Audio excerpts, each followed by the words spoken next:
Good morning. Welcome to today's Meet the Author event. Some of you are from our two sponsoring congregations, Addis Israel and Bethel, and some of you are from other synagogues or the wider community. We welcome all of you. I'm Robin Jacobson, the librarian at Addis Israel, and with me is my co-host, Marge London from Bethel. This program marks the 1-year anniversary of our first Zoom book program, a bittersweet anniversary for sure. But we're still here, and you're still here, and we're thankful for that. This morning, we have the pleasure of hosting David Biespiel from Portland, Oregon. David is the author of A Place of Exodus, a Place of Exodus, Home Memory in Texas. In this memoir, David tells of his experience growing up within and then away from a tight-knit Jewish community in Houston. In honor of David's visit, my Zoom background is of the wide open Texas sky, something David reminisces about in A Place of Exodus. You'll see Marge in a moment when she introduces David, but first, the coming attractions. Next month on Sunday, April 18th at 11 a.m., we'll discuss Caste by Isabel Wilkerson. Caste is an acclaimed social history that looks at American racism through the lens of caste, drawing from the history of caste in India and anti-Jewish legislation in Nazi Germany. This is a very readable, thought-provoking book. Highly recommended. Then on Sunday, June 6th at 11 a.m., we'll welcome Pulitzer Prize winner Geraldine Brooks, the author of many beloved historical novels, including one about the Sarajevo Haggadah. Geraldine will discuss her novels from a 2021 vantage point, beginning with her first novel, Year of Wonders, about a plague in a 17th century English village. This novel now reads like a work of prophecy because of our own pandemic. And now Marge will introduce David Biespiel. Okay, it's a pleasure and an honor to host David Biespiel today. He is an acclaimed poet and essayist, poet in residence at Oregon State University, and the founder of the Attic Institute of Arts and Letters in Portland. He is the author of 12 books. These encompass 6 collections of poetry, 4 books of nonfiction, and 2 anthologies. In addition, he is a contributing writer at the New Republic, New York Times, the New Yorker, Slate, Politico, The Rumpus, and elsewhere. Over the years, David has garnered many prestigious literary fellowships and awards. A Place of Exodus, David's most recent book, has earned starred reviews and enthusiastic praise from respected publications. Here's a sample. This is a writer who never ceases to amaze, whose prose grows more fascinating and flame bright with each new book. Now teaching at Oregon State University, David has taught creative writing and literature throughout the United States, including at Stanford University and in our own neighborhood at George Washington University and the University of Maryland. And now, Robin will bring David on screen so that we can discuss the book together. There he is.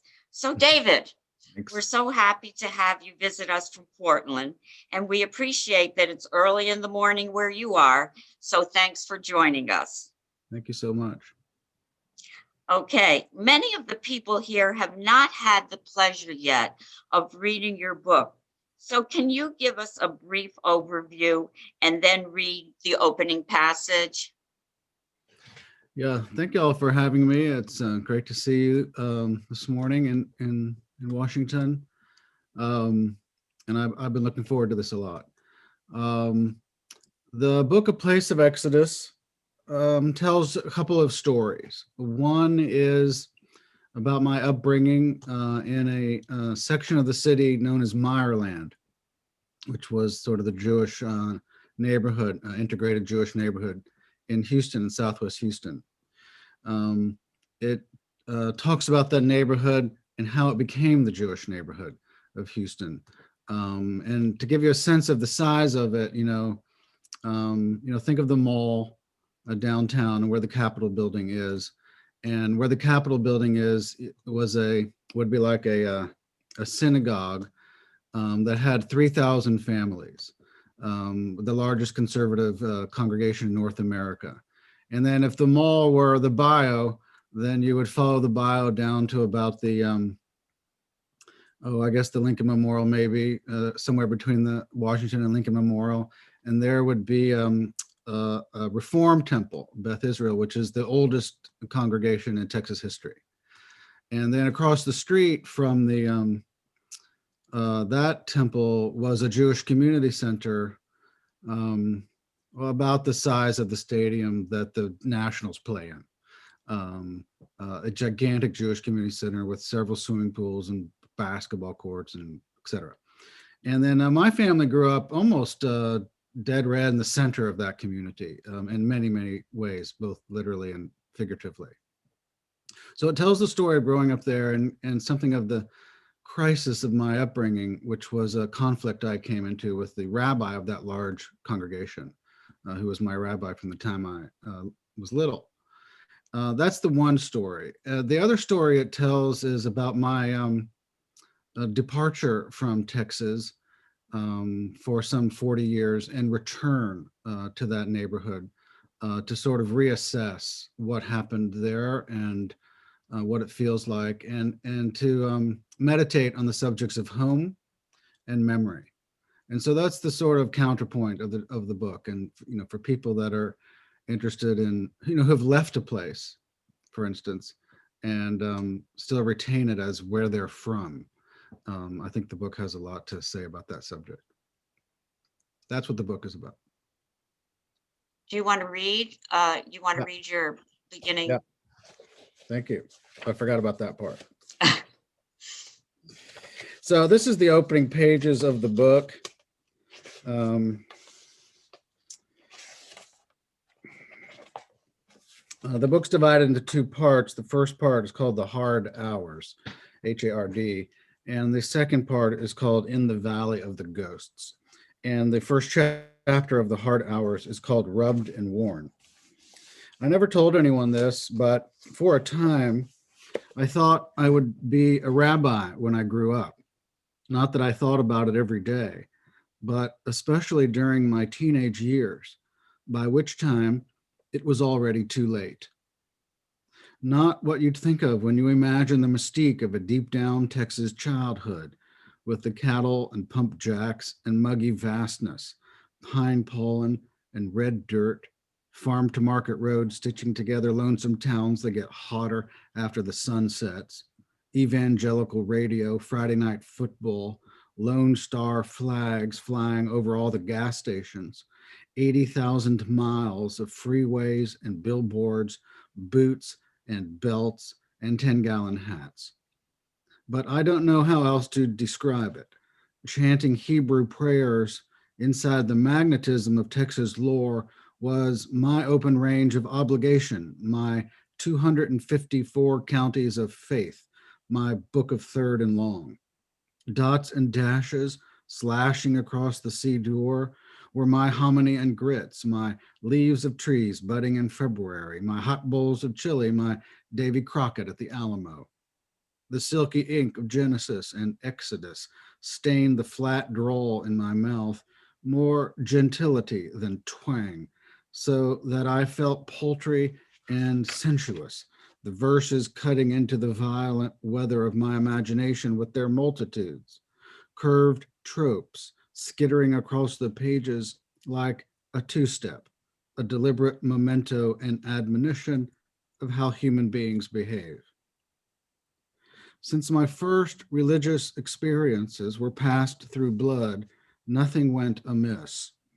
Even in the 1970s in Houston, we still weren't so distant from the lesson of Auschwitz that no one cared that Jews were being murdered. Nor were we so distant from my grandfather's shtetl childhood in Ukraine, before the First World War with stories of buying a cow and taking it to the shochet. Everybody kept kosher in Cherno Ostrov, no such thing not keeping kosher. On Fridays, when it was time to bench licht, there used to be a man who would go on the streets and holler, "Time to bench licht." Several thousand families gathered in their small homes and lit the Sabbath candles to brighten the way for the Messiah to travel on a glimmering current. With the black prayer book open in my hands, in another era, in another part of the world when I was a boy in Texas, I too was swept away by a strong current without knowing where it was taking me, each word quickening like a dancer who refuses to slip away unnoticed. A folk dance performed over and over without rest in the face of all obstacles. None of that required getting used to. I was an heir to it. Hebrew was a home that had been bequeathed. It came as naturally to my body as fingers and toes.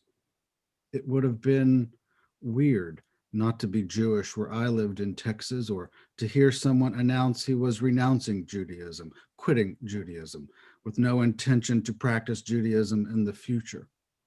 Yet, with all this, there was something frightening about it, of disaster to come, like a portent of thunderclouds over the lowlands. I suppose when I thought of becoming a rabbi, what I wanted was to give myself a life of enduring myths. And I must have thought to live as a person of faith would purify my principles. I became a writer instead. No great leap. Wow, David, what an opening. Thank you. So lyrical and such a wonderful weaving together of the Texas and the Jewish threads of your story that's coming up. I'd like to ask you about the Texas part of your story first. In contrast to you, I grew up not in Texas, but in the Northeast in a few different states, and I feel a fondness for those states, but nothing that approaches what I think you feel for Texas. So I'm curious why being a Texas expatriate is special, and will you talk to us about being from Texas? Yeah, well, it's good to know that you're from the Northeast, but we'll take you in Texas anytime. You're always welcome.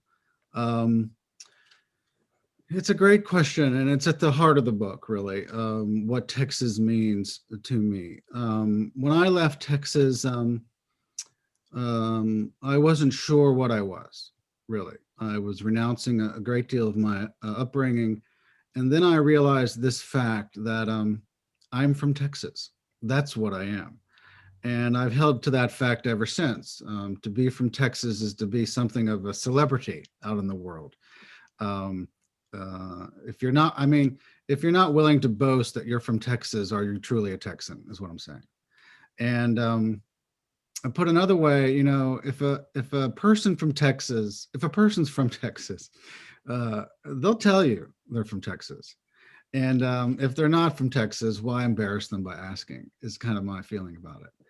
And for all its enormous range of space, its climate, its wretched climate, the physical appearance, the gigantic mountains out, where that image is, where you're sitting in front of Robin, that kind of West Texas vastness, and for all the internal squabbles and for all the disappointing politics of Texas. Though, as Molly Ivins says, the progressives have way more fun in Texas because they're always losing. And if you're going to be in politics and lose, you might as well have a good time.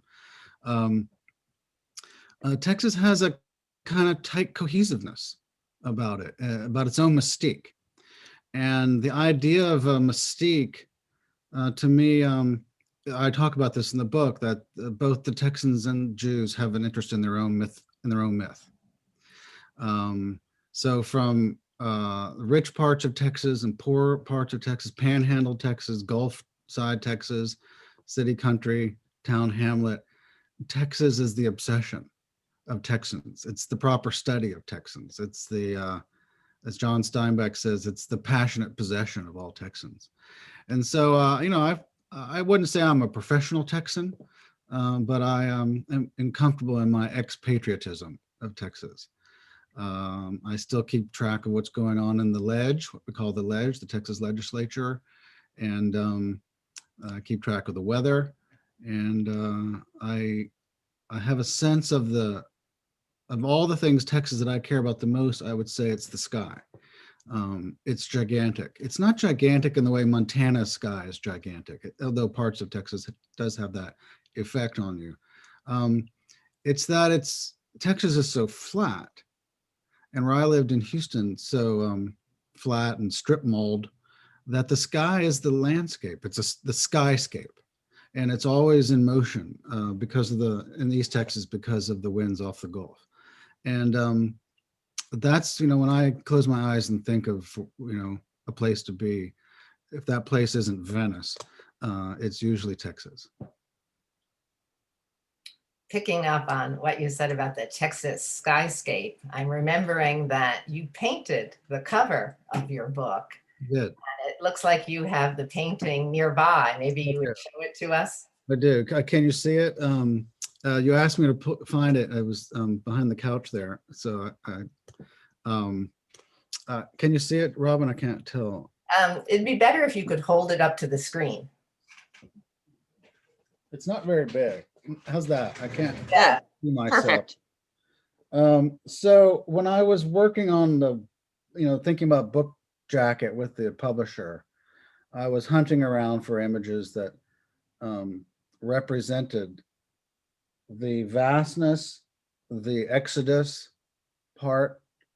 A lot of the book is about the floods that occurred down in Meyerland.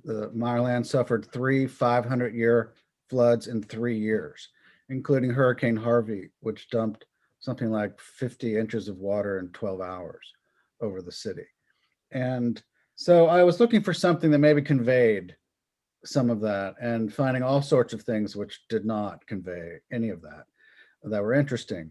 And then I'm going to put it down. And then a friend of mine, because I paint a little bit, suggested, you really should just do what you want to do with the cover. And so I did a bunch of paintings, kind of based using a prompt of a photograph I had seen that I liked, that was taken from a building looking over the neighborhood of Meyerland from about maybe 15 stories up. And I just used that as a prompt and kind of went wherever it went, and did 4 or 5 of these. And this was the one I showed my editor, and you can see from the book, he took a detail from it. So I not only wrote the book, I provided the artwork. Great. I gave it to them for free. Oh, that was okay. So turning to the Jewish threads of the story, you did tell us about Meyerland and the Jewish neighborhood of Houston where you grew up. But is there anything else you wanted to add to Meyerland? Well, Meyerland came about in the 1950s. It was developed as the city was sort of moving westward, the development of the city. The Jewish community in Houston before then was in a neighborhood primarily known as Riverside, and maybe another one called Old Braeswood, but known as Riverside. And Riverside really came to be the Jewish community, I'd say, in the 30s and 40s, around before the Second World War and during the war.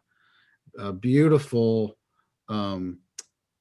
designed homes from some of the wealthier families, Jewish families. And the reason that the Jewish community came up in Riverside was because the neighborhood that wealthy Jews wanted to move into, called River Oaks, blackballed Jews and blacks and Hispanics were moving in.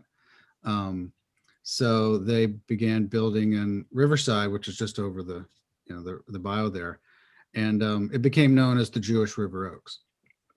Okay. And then this is a great story. Then in the 50s, a man named Jack Caesar, an African-American rancher from West Texas, wanted to move to River Oaks, and of course was not they wouldn't sell him a house in that neighborhood. So he bought a house in Riverside, which was to do so, he had to get his white secretary to purchase the house and then deed it over to him. And in the middle of the night, the Caesar family of 4 integrated Riverside and lived there for some years. Everything's fine. And then one night, the Caesar home was bombed. Oh, And that led to a kind of movement of, I think, I guess the term would be white flight, really. And families, including Jewish families, began leaving Riverside and moving into this new neighborhood. And the synagogues began being built out in the 1960s into this neighborhood. Though I will say the story of Riverside is interesting. Many white families and Jewish families did not want to leave Riverside. They wanted to live in an integrated neighborhood. And they would put signs in front of their lawns so that realtors that were coming around trying to egg them on to sell their homes to Black families, they had signs in front of their homes that said, "This house is not for sale."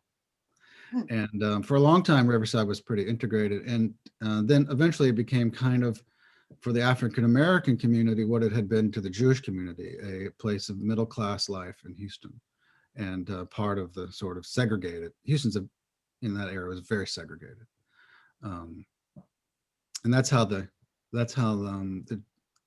Jewish community kind of settled into Meyerland. okay. I'm going to ask you, David, about the title of your book, A Place of Exodus. You use the biblical Exodus story very powerfully as a metaphor. Would you talk to us about that? Yeah, for kids, the book is about the kid life of Meyerland as well. And, in the 1960s and 70s, we had some reign over that neighborhood in terms of getting around on our bicycles and a lot of kid freedom then. So it was a place of arrival and safety, I think, for a lot of people. The epigraph of the book comes from Exodus. It reads, "Now these are the names of the children of Israel which came into Egypt." And my idea was that my book of Exodus, A Place of Exodus, is about the names of the children of Israel that came into Egypt and then traveled down to Texas and settled in Meyerland. It's a continuation of the story, whether they traveled and continued to live in Vienna or the Weequahic section of Newark of Philip Roth's novels or wherever. And so I wanted to tell the continuation of that story. Ultimately, it's one guy's story about living in a particular place. That guy isn't Moses. So that's where the title comes from on the one hand. It's also about that the place was a place where people exodusified to. And in my case, and as you know, in Texas, if you want to create a verb, you just add "ify" to the end of a word. So they exodusified to Meyerland. And then my own story of departure from the promised land of Meyerland and then returning to reassess. So Exodus has some ambiguities in what it means and what the pressures of Exodus are and were growing up there. Yeah, I found that all very compelling. There was a particular, for children, a famous reenactment of the Exodus story in Meyerland. Could you tell us about that? Well, the rabbi of the congregation we belong to, Rabbi Jack Siegel, who is a primary figure in the book, used to around Passover used to have an exodus. It was started in the parking lot of the synagogue. Hundreds of kids did it. And you have to know that there was a day school. I should tell you more about the synagogue. The main sanctuary could seat 1,000 people. It also had a small Orthodox chapel in it, or kind of a morning and evening minyan space, I guess. It had an auditorium and a kitchen that, had a kosher kitchen that could, feed hundreds and hundreds of people for, events after weddings and so on. It had a day school as well. And that era went from, nursery school, Beth Hayela to 6th grade. And I attended the day school, all the way through. So I knew that building really well and spent, day after day in that building for many years. And the rabbi would, through the day school kids especially, would gather us in the parking lot with a few adults. And we would we would reenact the Exodus. He would wear one of his larger talit wrapped around his head like a keffiyeh. Somewhere he had come across a shepherd's crook that was as tall as his head. And he would lead us through the bio, about 3 miles. And this is the part that makes me laugh. Oh yeah, there we are. Yeah, I thought this would, as long as you were talking about it, I thought I'd show it. Good. So Yeah. go ahead and Yeah. keep going. And he would lead us all the way to the promised land of the Jewish Community Center, which was about 3 miles away, where the men's club had set out bagels and coffee and juice for people when they arrived. And then along the way, he would stop and we would gather and he would, tell the story of the Exodus. And it makes me laugh because it tells you a lot about the neighborhood. One, simply that this was a normal thing in this neighborhood, and people honking to us along the way, who knew what we were doing. And also that the departure from and the arrival to never left the neighborhood, which tells you something about the insularity of the place as well as a metaphor. And I did a bunch of these for sure. And the book kind of highlights one of them as well. I love that it's, on one hand, this immersive experience for children, and on the other hand, has a flavor of a Texas cattle drive. Yeah. It's not like we were, dressed in chaps and spurs or anything, but we were all rugged individualists that day, no doubt. True Texans. So growing up within this close-knit Jewish world in Meyerland, there came a time when you became uncomfortable within that world and within Judaism. Can you tell us about that? Yeah, that's one of the large threads of the book. My own disaffection with spiritual and religious life is offered. And it comes to a head.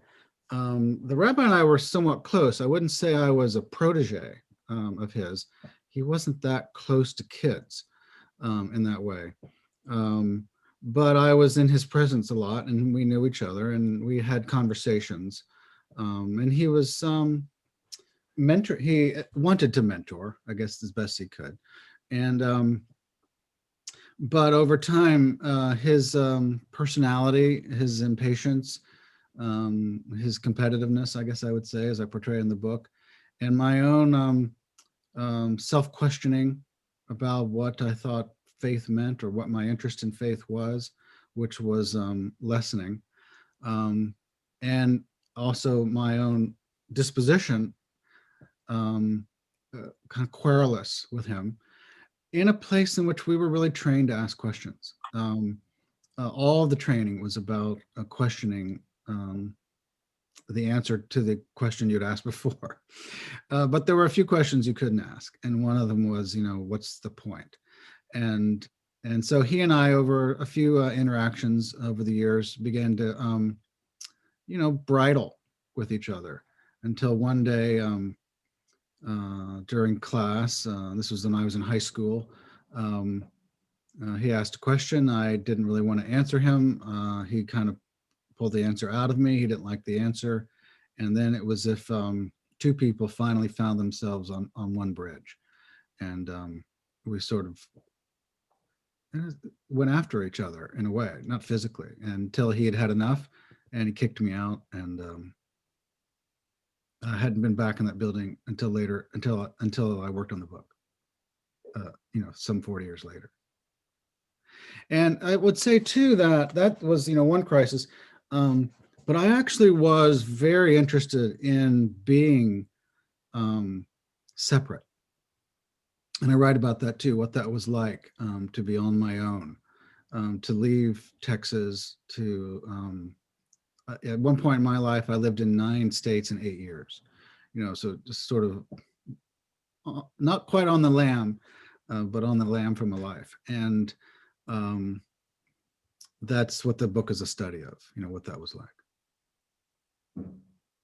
All the details of that are really interesting, and you'll have to read the book to get I have to skim over some of it because, spoilers.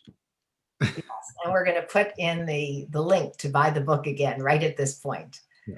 So, but let me ask you, with having left Texas and been away for so long, at one point you did return after nearly 40 years, which has a biblical sound to it. You said you came back to write the book, but probably there was something before that prompted the return. Why did you come back? Well, a few reasons. One that I write about in the book was I had been in Houston a few times over the years, but not really in that neighborhood for various reasons.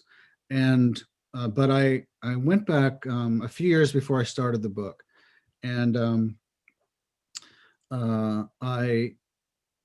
an old friend who's in the book, who was at the quarrel. I call this the event between me and the rabbi, I think of as the quarrel. That's how I've mythologized it for myself. Saw through the paper that I was coming to town and reached out. I know there's some Houstonians there. Her name's Gail Gerber. So maybe you know the Gerber family. And said, hey, I see you're coming to town. I'm going to come to your event. I haven't seen you in forever. And I thought, great. And then a little back and forth through email. How are you? How's it going? Where are you living? Et cetera. She sort of comes back and says, the word's getting around. And how would you feel about a reunion? And I thought, well, I don't know how I would feel about a reunion. The last time I was with everybody, they weren't really mad at me. And so I said, sure. And I did the event, and eventually I go to her home, which is in the neighborhood. She had returned to the neighborhood and raised her family in Meyerland. And some women come up to me. I would have recognized them in the middle of the night in the dark. And one of them says very casually, David, where have you been? And I thought, well, I don't know how to explain that. How do you even explain that to someone? And I realized later on that she really wasn't asking me only, where have you been? There was a side B to that question. There was another side of that coin, which was, why did you never come back? And that sort of got me thinking about the book, writing this book in a particular way. I also had published before then a book called The Education of a Young Poet. And that book tells something of how I think I became a writer. And it's mostly set in New England, where I went to college, and then in Vermont, where I lived for a little while in a very small town, and a little bit of touchstones of Houston. But I really didn't tell the story that I tell in A Place of Exodus about how densely tight-knit this community was, nor my breakup with it. And I thought, well, that's really strange. You write a story about how you became a writer, which is how you've oriented your life for, 40 years, but you don't tell about the principal drama of your childhood. Clearly, how do you become a writer doesn't lead to that story, that question. So what question do you have to ask to tell the story of A Place of Exodus? And I realized, thanks to my old friend, the question I had to ask was, why did you never come back? And that sort of prompted the writing of the story of the book. And the questions about home, and the questions about how we think about home. Our memories are really interesting, because a lot of my writing over the years has been about memory, or at least sort of something of a curious about memory. And one thing I feel like I've learned is, and certainly learned working on the book, is our memories are versions of events, and they're versions of events because the way in which we feel about them when we're having the memory, or when we're telling the memory, or ordering the memory in the is connected to how we feel about that story. So if we feel positively about a memory, we put the sequence of events in one order. If we feel negatively about a memory, we put the sequence of events in another order. If our feelings about the memory shifts over time, we felt angry about something at the beginning and then, lightened up, and we tell our versions of events change again. So it's not that memories are facts, it's that they're really related to our emotional present. That's why we have memories. One reason we have memories, because it's a way in which we define ourselves in the moment that we're alive. Um, and so the book kind of talks about that, about how do you keep, how do you, raise a memory to a self mythology, and how does that mythology keep pushing back on your sense of memory depending on how you feel about things. So for instance, if I had written this book when I was younger, much younger, I think my treatment of the rabbi would have been much different, much sharper elbowed for sure. By the time I wrote the book, got around to writing the book, I was probably older than he was at the time he's in the book, which is to say I've lived longer than him and know something of life that he wouldn't have known. And, that changed my emotional leverage in a way, and could try to portray his intentions as what I perceive his intentions to really be, not just my feelings about them, if that answers your question. Yes. And actually, your meditations on memory in the book were part of what I found the most thought-provoking. Yeah. You have a passage where you talk about returning to Houston and reflecting on some of the things you just mentioned. It's beautiful.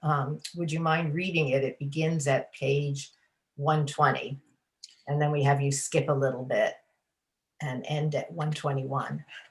Yeah. It begins, what was I thinking I would find? Yeah. And if it's okay with you, I think I'll read the little opening of that as well. I think that would make a good context for that. You're the author. You get yeah. to decide. Okay, good. Thanks. So this is the part of the book, just to kind of set it up for people, where I've returned to Meyerland, and you should know I came back to Meyerland and just kind of walked around, and trying to assess the very thing I was just talking about. What is it one thinks about a place when you have to see the place, when you see the place? And also I was seeing it after it had been through these devastating floods, and the community was putting its, getting back on its feet. When it comes to what you think of as your true home, I suppose childhood is one's proof of citizenship. The thing about entering the past all alone is it expects you to know more than it does. The past trusts you've thought deeply about the rhythms of what has happened to you. The sagacity of memory is that it's always nearby to offer direction and disposition, caution and counsel, cure and comfort, and rebuke. What was I thinking I would find when I walked around these long streets and pondered how I left Texas as someone wrestling with the choices of growing up in an ethnic group, in possession of all that glorious disgust about all that conformity? It was the natural course of events for me as an ambitious young man to deny my birthright and rebel, to emerge as myself, as an individual in America in the 1980s, required destructiveness, self-destructiveness, if that's what you want to call it. After I left Texas, I had drifted on what I took to be light, sparkling waves of a new secular life. The ceremonies and occasions that had once marked time in my Jewish observance, like ports of call on the horizon, I passed by, my mouth filled with an acidic taste.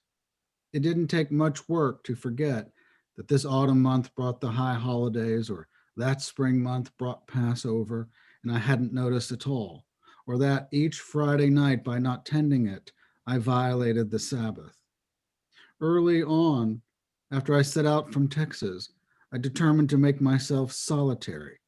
I believed solitude could take me towards an otherwise unattainable experience of reality. Whether I was living in the remote hillsides of Vermont or at Ocean Beach in San Francisco, I felt flooded in my strangeness, amputated from everyone else, forging new commonplaces and tending to the business of my existence in alien rooms. Nearly 40 years passed, I'd hardly crossed the border back into Meyerland in all that time.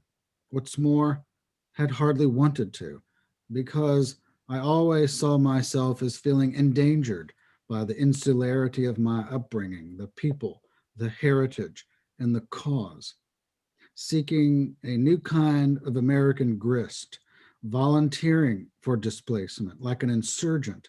I overturned my Texas existence. For my life's meaning, I ditched the power of one kind of literature for another, the poetry of Abraham's Hebron and Moses's Mount Horeb and King David's Jerusalem for Walt Whitman's Manhattan and Emily Dickinson's Amherst. My opposition was to myself. Wow, what a great passage. You've described your current relationship to Judaism in an unusual and striking way, and you did talk about it. I don't know if you want to elaborate any more, that you're retired from Judaism. Well, that's my term. And what it means to me is that I leave it to others to run the store, and that I stay out of the way, and that way I'm without tension, and I don't cause problems. That's part of my retirement package, is to keep my mouth shut. So I imagine others from the audience will ask you more about that. But I think we're going to skip ahead here because we do want to give people from the audience time to ask their questions. So Marge, do you want to ask about Amanda Gorman? Yeah, I do. We were going to talk to you a lot about your writing process and your construction, but I think because of the time that we're just going to move along, because you are a poet. And so what we wanted to ask you was, as a poet, in January on Inauguration Day, we watched Amanda Gorman actually perform her inauguration poem. And so we were just curious about what you thought of the poem and her delivery, and maybe inauguration poems generally. Yeah, well, that's a great question. I thought she was fabulous, didn't you? I thought she was Yeah, we amazing. did. Yeah, no, she was really inspiring, and what a jacket.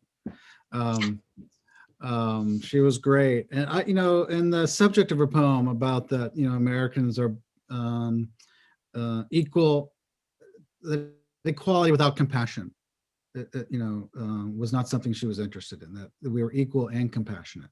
I thought was a really great message, coming when it did in the political climate and the political drama of the nation. I also love that she said that America is about longing, and that has two sides to it. Longing as in wanting something, missing something, losing something, and longing as in desiring something, creating something, and building something. I thought that was a really sophisticated construction. And that from the other thing I thought was really powerful about her poem was that grief is grief is a route for growth. And I thought that was very, being how young, she's so young, and that knowing that grief was a way in which we grow and not as a way in which we, lose more. I thought was very inspiring and insightful as well. And plus, she could bring it. There's no doubt about it. You want her to declaim a poem for you as your wake up call. Yeah. In the morning, for your alarm. That would be great. And I would say probably that was the most electrifying Part of the inaugural poem I've experienced. So Hall of Fame work right there. Yeah, she can do it every time as far as I'm concerned. I think she should just be all-time inaugural poet.